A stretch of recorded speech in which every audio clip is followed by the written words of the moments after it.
नमस्कार। आकाशवाणी जयपुर अजमेर से प्रस्तुत हैं प्रादेशिक समाचार।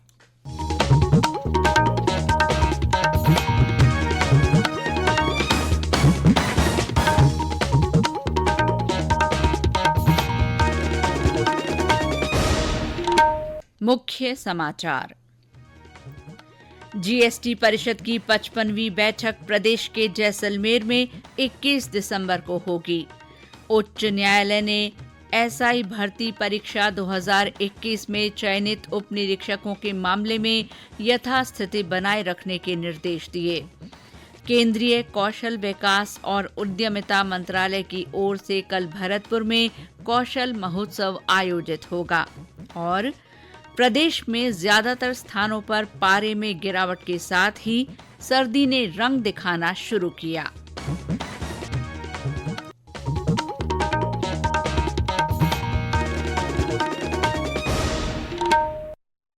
समाचारों के साथ मैं शीला चावला और अब समाचार विस्तार से। जीएसटी परिषद की 55वीं बैठक प्रदेश के जैसलमेर में 21 दिसंबर को होगी।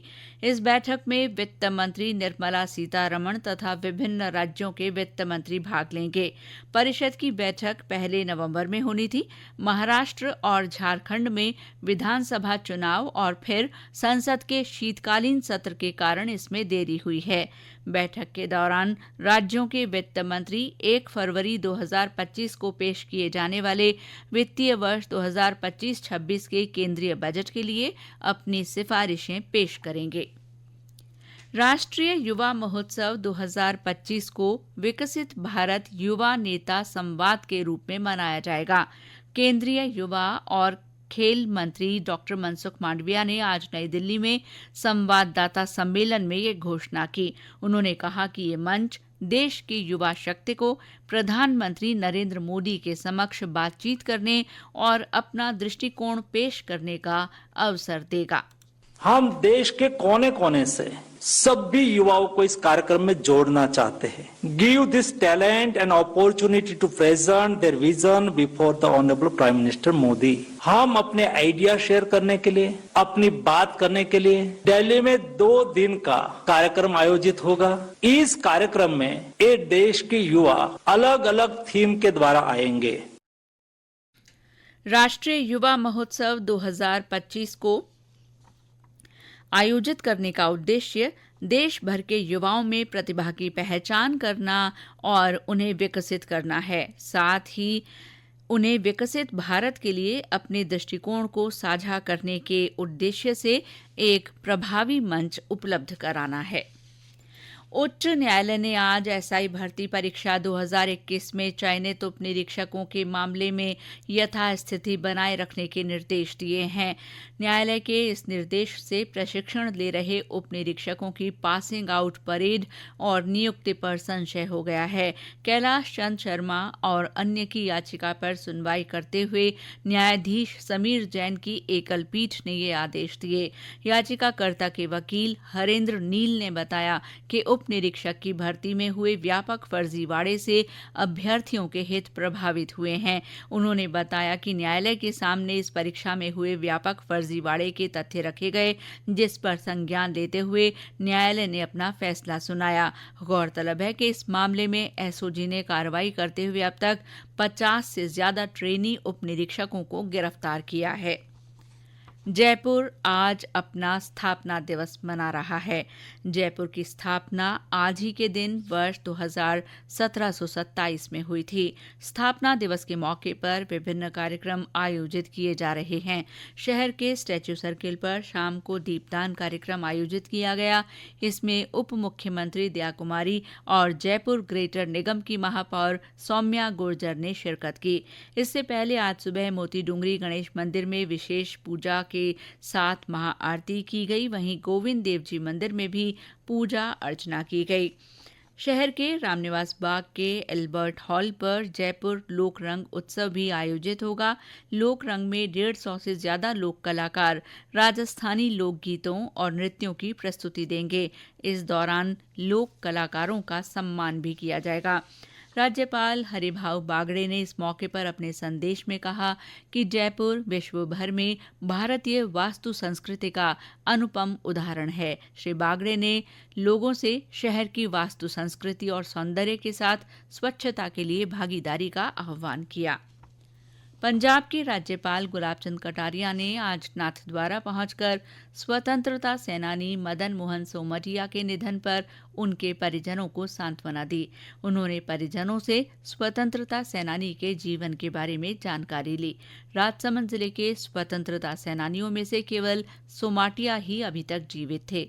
श्री कटारिया ने राजसमंद में अन्य कार्यक्रमों में भी हिस्सा लिया। 1962 के भारत चीन युद्ध के दौरान देश के लिए सर्वोच्च बलिदान देने वाले परमवीर चक्र विजेता मेजर शैतान सिंह के 62वें बलिदान दिवस पर आज जोधपुर में उन्हें श्रद्धांजलि दी गई। जिला कलेक्टर गौरव अग्रवाल, परमवीर मेजर शैतान सिंह के पुत्र नरपत सिंह भाटी ने मेजर की प्रतिमा पर पुष्प चक्र अर्पित कर श्रद्धांजलि दी। इस मौके पर मैकेनाइज्ड इन्फेंट्री बटालियन ने सशस्त्र सलामी और गार्ड ऑफ ऑनर दिया। ये समाचार आकाशवाणी जयपुर अजमेर से प्रसारित किए जा रहे हैं। केंद्रीय कौशल विकास और उद्यमिता मंत्रालय की ओर से कल भरतपुर में कौशल महोत्सव आयोजित होगा।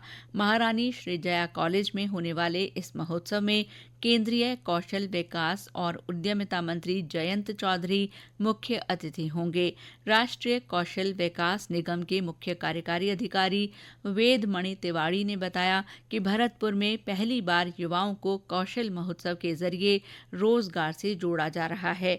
उन्होंने बताया कि कौशल महोत्सव के तहत गांव-गांव जाकर युवाओं को इंटरव्यू देने की ट्रेनिंग अधिकारियों द्वारा दी गई है।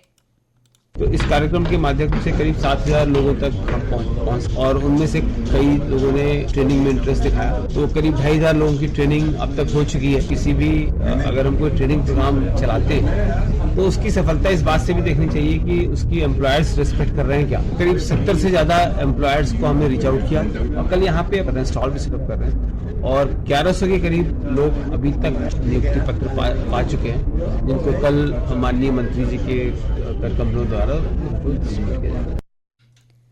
संसदीय कार्य विधि और विधिक मंत्री जोगाराम पटेल ने आज जोधपुर जिले के उप जिला अस्पताल सालावास का औचक निरीक्षण कर व्यवस्थाओं का जायजा लिया। इस दौरान उन्होंने general OPD, labour room, operation theatre, विभिन्न वार्ड्स और दवाओं के स्टॉक का निरीक्षण किया।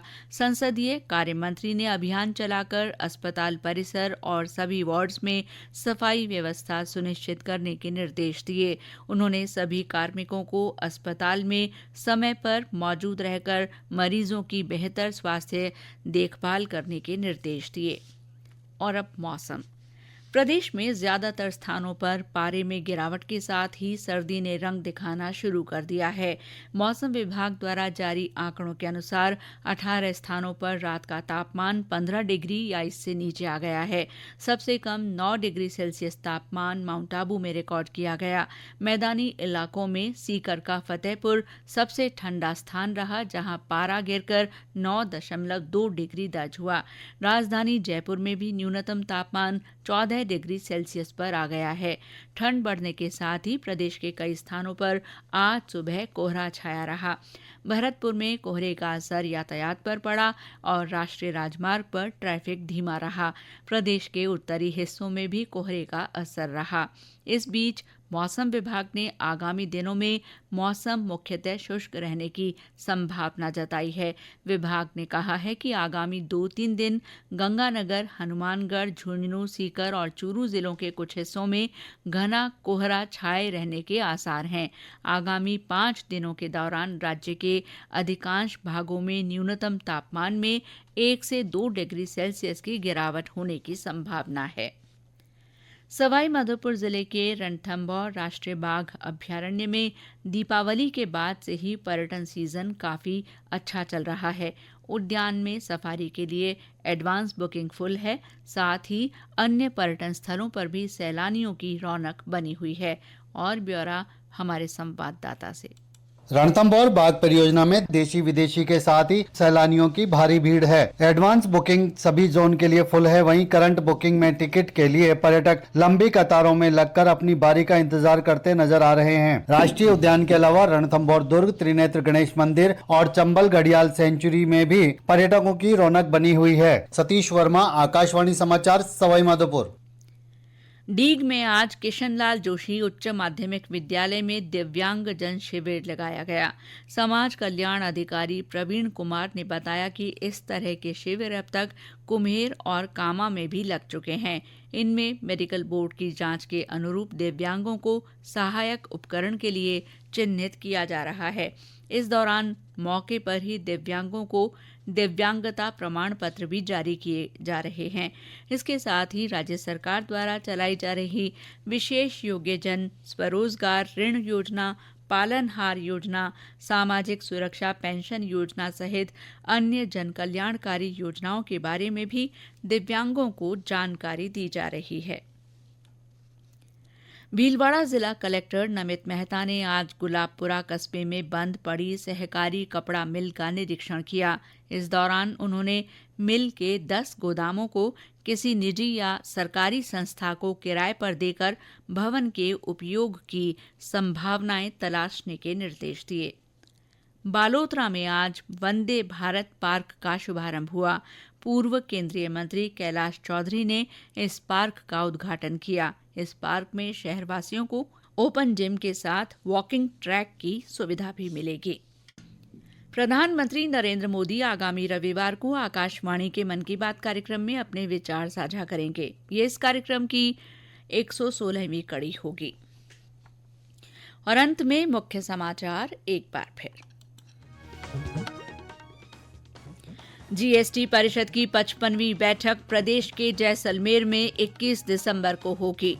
उच्च न्यायालय ने एसआई भर्ती परीक्षा 2021 में चयनित उप निरीक्षकों के मामले में यथास्थिति बनाए रखने के निर्देश दिए हैं। केंद्रीय कौशल विकास और उद्यमिता मंत्रालय की ओर से कल भरतपुर में कौशल महोत्सव आयोजित होगा।